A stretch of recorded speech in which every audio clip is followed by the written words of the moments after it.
Buhusan mo ng kumukulong tubig ang iyong ginadgad na buko. Iwas panis, lalo na kapag ito ay binili nyo sa palengke, no?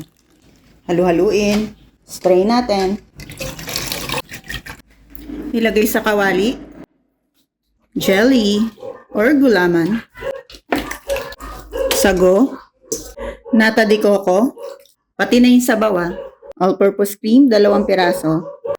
Para simot na simot, dapat ganun yung pagkakagupit nyo. Dahil sayang yan. Condensed milk, kalahating lata lang.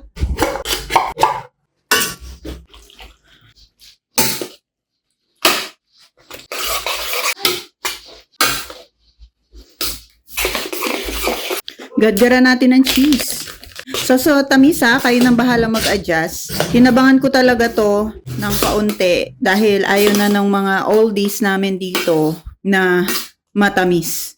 Pero gusto pa rin nilang ma-enjoy yung dessert nila. So kaya kalahating lata lang yung nilagay ko. Ayan. Pwede nyo dagdagan ng asukal or condensed milk pa. Mas masarap kung condensed milk pa. Meron na tayong white jelly dessert.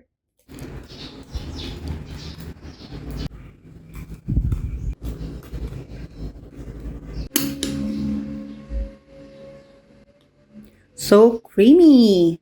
So bali 3 tub ng tigo 1,500 ml yung nalagyan ko, pero kalahati lang. Tapos pwede na natin takpan at i-ref. Actually pwede na rin natin tong i-serve dahil na-chill na yung ating mga creamer ng overnight.